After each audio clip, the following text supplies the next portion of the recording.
Salut, c'est Richard et c'est le RG Podcast Minimalisme. Et aujourd'hui, c'est l'épisode 14 et on va parler un peu de l'anglais. Alors j'avais fait précédemment là dans l'épisode d'hier une petite mise au point, un petit coup de gueule, quelque chose comme ça. Je t'invite d'ailleurs si tu l'as pas écouté à le faire. Et aujourd'hui, j'avais envie un peu d'enfoncer le clou en parlant un peu plus des choses. Donc d'où le titre là, pourquoi j'écoute Brian et je fais genre d'avoir compris. Parce que, c'est une anecdote nostalgique au Brian que moi j'ai pu étudier à l'école. Je sais pas si c'est encore d'actualité pour les plus jeunes, mais c'est sûr que c'est quelque chose qui nous a hanté et qui reste encore pour certains un échec.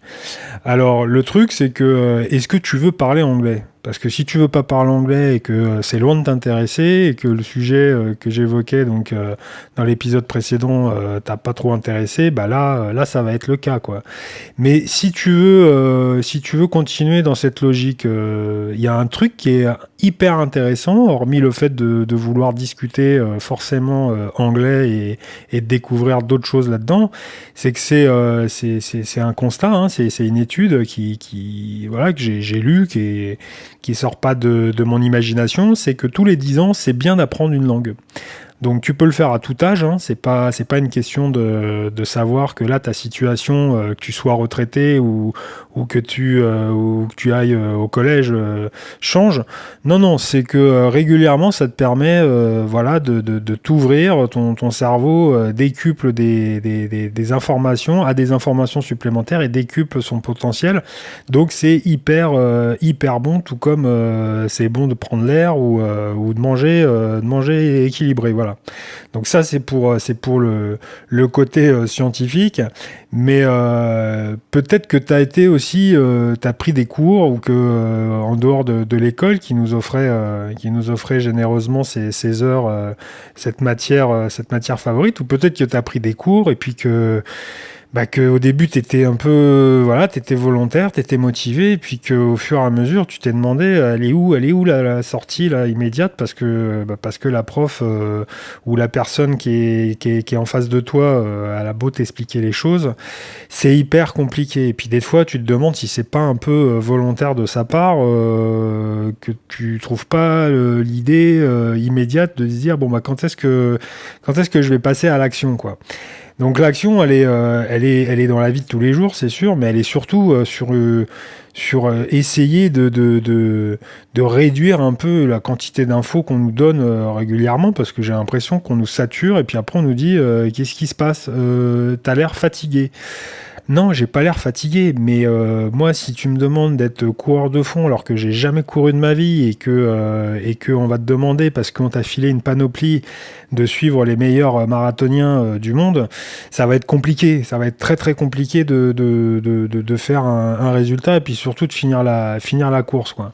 Donc là-dessus, c'est quand même c'est quand même fou, on va dire, qu'on se complique la vie alors qu'on pourrait justement l'arranger et puis on pourrait apprendre, on va dire, d'une meilleure façon, quoi.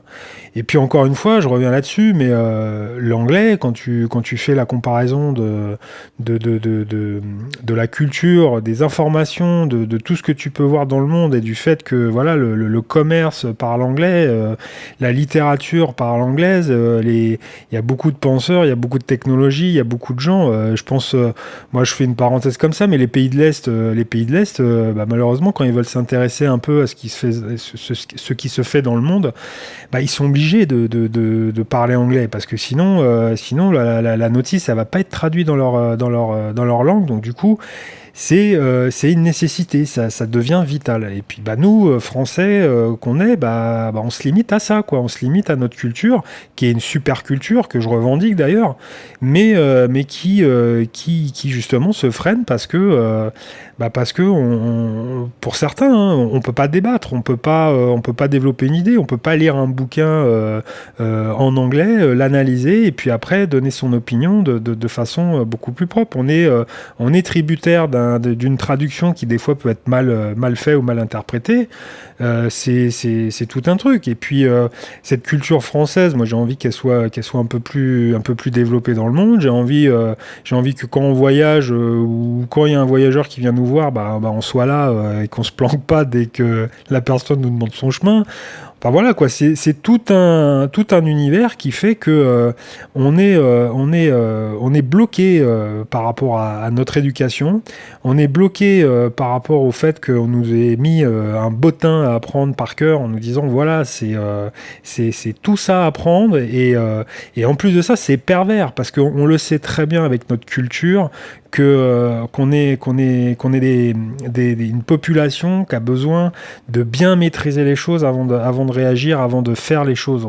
On n'est pas volontaire vis-à-vis de ça. On va réfléchir, on va tourner, on va virer. Alors si c'est quelque chose qui est ancré, qui date pas d'hier, qui est générationnel et qui j'espère évoluera au fur et à mesure du temps.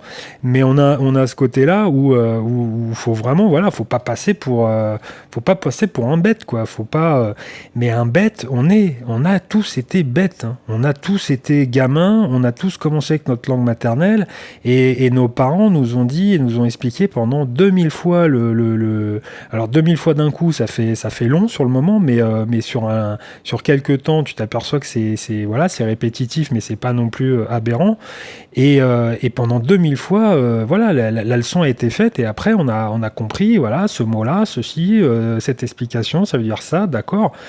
Et maintenant qu'on est passé, on va dire, au mode adulte ou post-adulte, on est là en train de se demander, au bout de la 4e fois, si on va pas rougir ou si on va pas se retrouver un peu minable face à une demande de quelqu'un, quoi.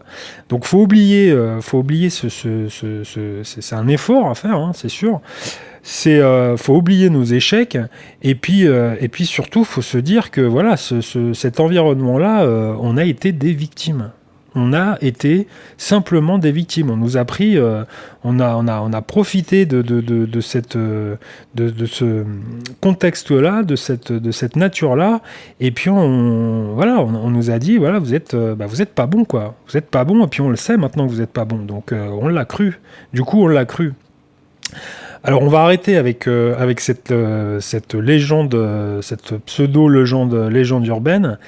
Et moi j'ai envie qu'on arrête d'être des losers quoi, d'être des losers parce qu'on prend systématiquement l'excuse de l'accent de l'américain qu'on a mal compris, qui est trop extraverti, qui est qui est pas comme nous. Non, justement il est étranger donc il est pas comme nous et on va arrêter ça. D'ailleurs si tu veux regarder un peu, on parle d'accent, là je fais juste une transition, il y a pas d'accent en anglais.